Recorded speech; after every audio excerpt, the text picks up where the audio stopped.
Semana maravilhoso. Vamos estudar, relembrar aquilo que a gente viu, mas antes eu quero me conhece, quem ainda possa ser que não me viu por estar em aula online. Então, professora Hildegard de língua portuguesa, eu ministro dou aulas para os 8º anos A, B e C. Essa videoaula é a primeira videoaula do primeiro bimestre de 2021. Não esqueçam de anotar esse detalhe, ok? Então, eu vou falar um pouquinho sobre o livro literário A Casa das Palavras, da autora Marina Colaçan. Vou orientá-los a uma leitura mais aprofundada, cuidando de alguns elementos da narrativa, prestando atenção na escrita. Trata-se de um texto em prosa. E o que é, professora Hilde, um texto em prosa? É um texto que vai da margem esquerda à margem direita e é organizado em parágrafos. Lembrando o seguinte, que o seu caderno hoje, ele vem com a margem, não vem mais com aquela lista vertical, demarcando a margem. Então, a margem começa quando inicia a linha e termina quando termina a linha. Então, você não deve ultrapassar essas margens, ok? Então, a professora também vai falar para vocês aqui sobre ortografia, as separações silábicas, é muito importante, gente. Vocês, chegou até o final da linha, não coube toda a palavra, o que eu faço? Eu vou para outra linha, deixo um espaço? Não, você vai fazer uma separação silábica conforme você aprendeu, ok? Então, desta forma, a gente também vai falar um pouquinho sobre as repetições de certas palavras que vocês repetem muito, como os pronomes ela, ele, dele, dela, mas, né, são palavras que são muito recorrentes. Então, a gente deve utilizar o quê? Palavras sinônimas, né, na hora da produção de um texto. Então, eu quero que vocês leiam, tenham essa leitura um pouco atenta, referente a tudo isso que a professora citou aqui agora. E vamos falar de cada elemento da narrativa, ou seja, o que seria isso, professora? A gente vai falar sobre como se estrutura um texto em prosa, com introdução, desenvolvimento, né? A conclusão. A gente vai falar também sobre os personagens, o tempo, a narrativa toda, né? Por quê? Porque esse gênero narrativo aí que eu estou falando é de uma contação de história. Então, ele pede esses elementos que eu acabei de falar aqui para vocês e essa estrutura, ok? Então, vamos acompanhando aí a leitura e a professora vai falar sobre cada elemento desse. O livro que vocês devem já estar lendo, inclusive, é esse livro aqui, A Casa das Palavras, de Marina Colaçan. Marina Colaçan, que é uma importante escritora da literatura brasileira, em sua obra ela reflete com delicadeza sobre assuntos ásperos, assuntos que são sensíveis, né? Entre eles os problemas sociais. E ela tem um grande diferencial, porque ela é uma artista plástica e ela faz as próprias ilustrações de seus livros. Então, ela é uma autora muito completa. Então, a seguir, a gente vai também ver um vídeo que fala um pouquinho sobre ela. Se eu não conseguir passar através dessa mídia, eu vou colocar o link para vocês, ou o vídeo mesmo, na sequência, tá bom? Então, aqui está a Marina Colaçan, para quem não conhece. Ela é escritora de vários livros. Ela é especialista em contos e mini-contos, que são aqueles contos mínimos, em que você deve apresentar todos os elementos da natureza, todos os elementos da narrativa, falando de personagens, do espaço, do narrador, tudo em linhas, 2, 3 linhas. Então, ela é especialista em mini-contos, certo? Então, olha aí, A Casa das Palavras é um texto narrativo, nós temos aí Tudo Tem Princípio e Fim, A Moça Tecelã, a 12 Reis e a Moça do Labirinto do Vento, O Homem que Não Parava de Crescer, entre várias outras obras que ela tem ela é magnífica, ela é especialista em contos, então ela é uma contista, né, e tem formação artística, por isso também ela tem essa, né, essa facilidade em fazer as ilustrações dos seus próprios livros. Dizer, vejam, vou tentar apresentar esse vídeo e eu quero que vocês prestem atenção.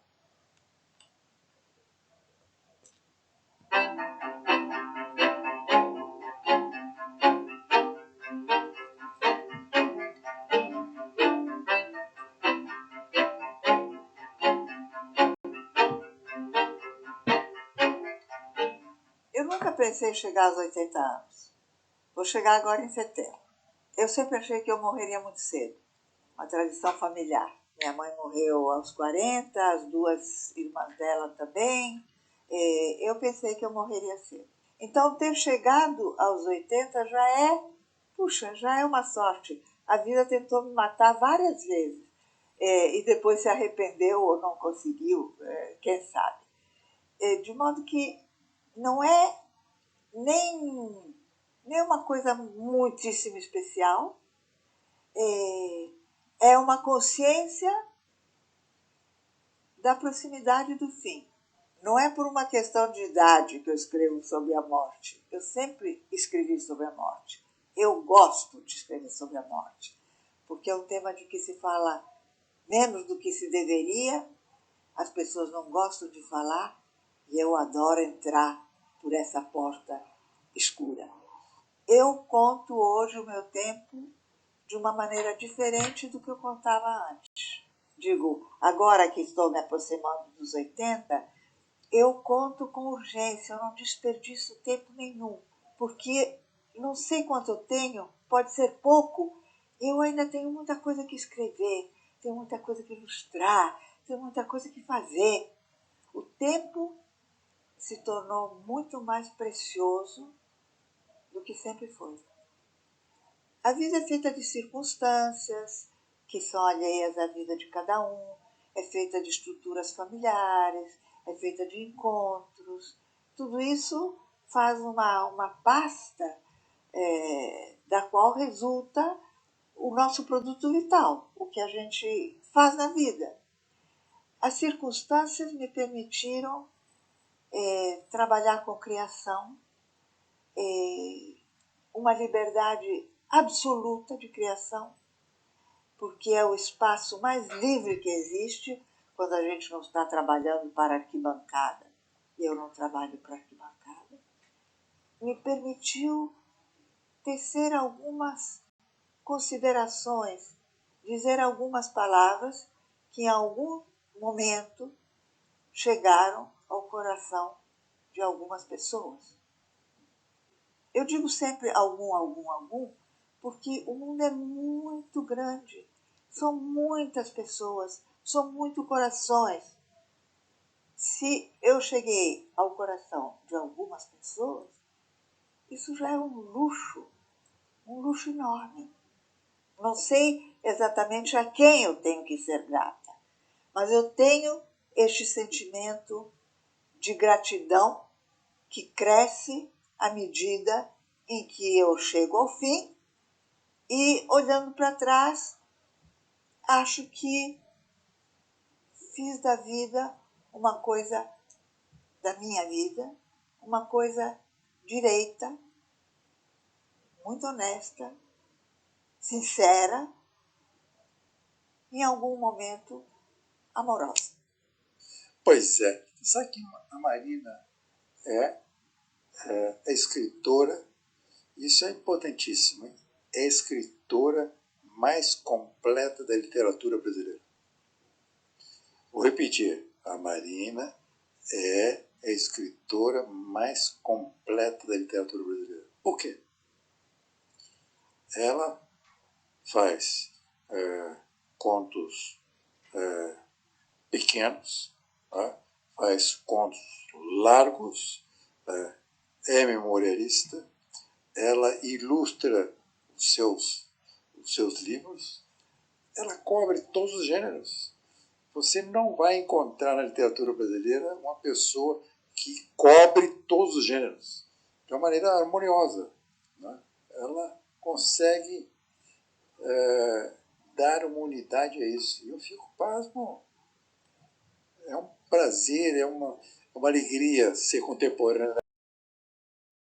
Gente, aqui vocês viram a fala da Marina Colaçan. Então, no livro, as palavras provam sua força nas crônicas. São cuidadosamente dispostas com o esmero de quem quer extrair o máximo do mínimo. Como ele falou ali, ela é especialista em mini-contos. Então, ela extrai o máximo de pequenas palavras. Isso é muito difícil. Então, como diz a própria escritora, que com elas, né, constrói alicerces profundos, sem deixar de lado a leveza no acabamento das suas palavras. Então, vocês podem perceber que a leveza desses textos, né, diz ali a cavalo. Por quê? Porque é uma analogia para explicar que, de um lado do estribo, né, ela leva a literatura e do outro o jornalismo, né, que não impede Marina de tocar em temas difíceis como a desigualdade social e a violência, ou mesmo de relatar descaso com que são tratados a natureza e os animais. Não deixa também de tocar em assuntos contemporâneos, assuntos que são relativamente importantes para o nosso dia a dia. Então, ela aborda temas como a febre tecnológica, o culto ao corpo e à juventude, né? Então, ela é uma artista de pulso firme e mãos delicadas. Marina assina textos e ilustrações de sua obra, né, que é a Casa das Palavras, que é o livro do Para auxiliá-los na leitura desse clássico, eu peço que vocês façam uma leitura atenta, porque a literatura ela reflete a cultura de um povo ou de um período da história da humanidade. Seus autores são verdadeiros artistas. Marina Colaçan ela trabalha com a palavra, que é o seu material, né, a sua matéria-prima. Então, ela se dedica a trabalhar a linguagem de maneira única, para fazer você a refletir sobre assuntos que sempre farão parte das nossas vidas. É preciso também, para entendê-la, colocar-se no texto e tentar percorrer o caminho que ela, né, que o pensamento dela percorreu. É preciso entender o porquê, o quando, o onde e o como, o que levou ela a fazer esse texto, esse livro, para que o mundo maravilhoso e mágico dela se torne realidade. É necessário que você entre no texto e traga experiências suas, que você possa entrar e fantasiar e refletir comparando as duas realidades. Então, na verdade, a gente recria, né, a realidade que foi posta pelo autor. Então, isso é uma prática que não tem preço. Para você essa leitura e essa viagem na fantasia que eu propus aqui para vocês, eu trouxe um roteiro de análise literária, em que você deve fazer a identificação da obra, do autor, da edição. Onde que eu encontro isso, professora? Olha, tem a capa do seu livro, na segunda página, na primeira página, inclusive, né? Você vai ver no verso informações que trazem ali o autor, a obra, a edição, né, a editora, a edição aí, quantas tiragens foram feitas dessa obra. Isso mostra, né, digamos assim, a representatividade da autora, que demanda várias edições da sua obra. Então, local e data de publicação. É importante que você faça uma pesquisa sobre a biografia do autor. A gente falou um pouquinho dela, mas é importante que vocês pesquisem, né? E quando eu falo de estrutura da obra, eu falo dos elementos que são elementos que norteiam e que fundamentam a maioria dos textos narrativos que nós vamos estudar. Então, vejam só, eu tenho que prestar atenção, por exemplo, ao assunto principal, o acontecimento sobre o qual gira a história, para saber quais são esses conjuntos de fatos narrados, né? Porque o enredo ele apresenta os seguintes elementos. A introdução, e eu estou falando de estrutura, a introdução, que é o momento em que são apresentados fatos iniciais, serve para situar o leitor diante do que irá ler. É importante que você identifique esse início no livro.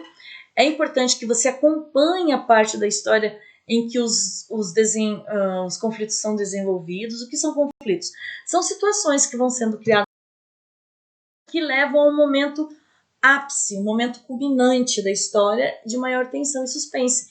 E que deve ser solucionado onde? No final da história, no desfecho. O que seria o clímax? Fazendo uma analogia com obras como um romance adaptado para novela. Veja, a novela todo dia finaliza um capítulo e nessa finalização de capítulo eles trazem alguma informação, alguma cena que, nossa, a gente quer muito ver o final dela e daí fica para outro dia. Dá uma frustração na gente, na verdade, mas isso ajuda a gente a o quê? A ficar esperando o desfecho, que é a solução dos conflitos, a resolução da complicação que vem acontecendo, né, desde lá que se passa a introdução da obra, certo? Então, essa obra ela é composta por personagens, que é o ser que vive a ação. Se ele não vive uma ação, ele só foi citado na obra, tá, gente? Então, é importante que vocês percebam o responsável pelos acontecimentos da história. É importante que vocês caracterizem esse personagem. De que forma, professora? Analise a forma como ele se veste, a forma como ele age, a forma como ele pensa, como ele se veste, né? Se ele é magro, alto, musculoso, se ele é careca. Tudo isso vai influenciar, de certa forma, no decorrer da história, porque o autor, quando ele cria um personagem, ele pensa nos mínimos detalhes. E eu trouxe aqui a personagem, gente, porque a palavra personagem, ela tanto pode ser masculina quanto feminina, ela é biforme. Então eu trouxe aqui para vocês a personagem, né? Pode ser principal, quando é o mais importante no desenrolar do enredo, secundária. Então são personagens que têm uma participação um pouco menor, menos frequente, mas é importante, né, também para o andamento da história. É importante também situar as características físicas, como eu acabei de falar para vocês, psicológicas, sociais, etc., das personagens. A personagem principal, ela pode ser protagonista, quando apresenta características que a fazem sobressair em seu grupo, ou antagonista. Sabe aquela história do mocinho e o vilão? Né? Nos contos de fada, geralmente tem a princesa e o príncipe, e tem sempre a bruxa má que vem para, né, atrapalhar a vida deles. Então é praticamente isso. A mocinha, o príncipe e a princesa são protagonistas, e a antagonista seria a bruxa que vem justamente se opondo à felicidade desse casal. O espaço seria o quê? Um lugar onde se passam as ações das personagens. Em um texto como A Casa das Palavras, é um pouquinho mais extenso, você encontra capítulos. Então, você vai encontrar aí, pode ser que você encontre diferentes espaços, que é um lugar onde se passam as ações das personagens. Que é diferente de ambiente. Veja, espaço, eu estou falando de espaço físico. Por exemplo, a sala de aula de vocês é um espaço físico que se encontra no Colégio Novo Éden e que lá tem carteiras, tem janelas, enfim, é um espaço físico. Quando eu falo de espaço social, eu estou falando de espaços que mostram as características das pessoas que ali frequentam. Se eu estou falando de uma escola, eu tenho um ambiente escolar. Se eu falo de uma praça, eu estou falando de ambiente público. Né? Se eu falo de uma loja, estou falando de um ambiente comercial e assim por diante.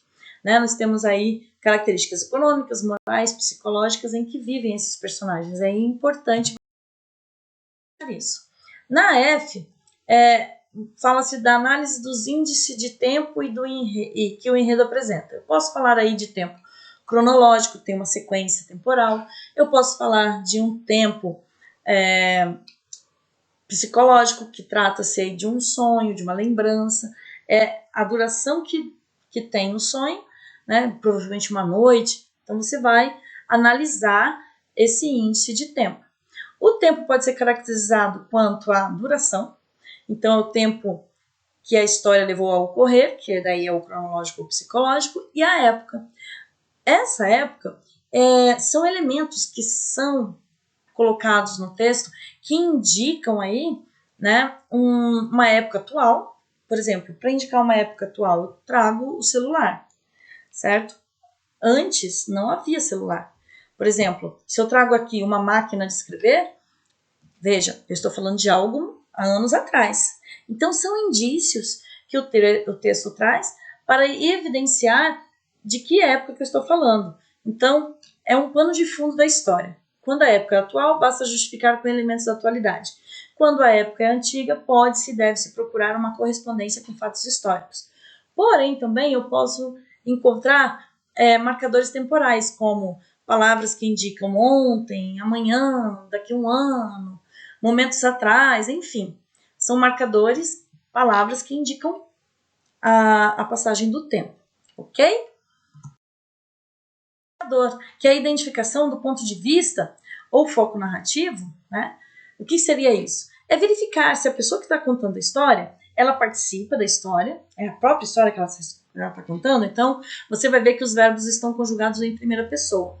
Ou se conta a história de outras pessoas, e dessa forma eu estou aí com o indicativo de que a pessoa não participa da história, ela conhece os personagens, sabe o que pensa, sabe tudo, porém não está ali, né? Só está contando a história de outra pessoa. Então, neste caso aí, os verbos são conjugados em terceira pessoa.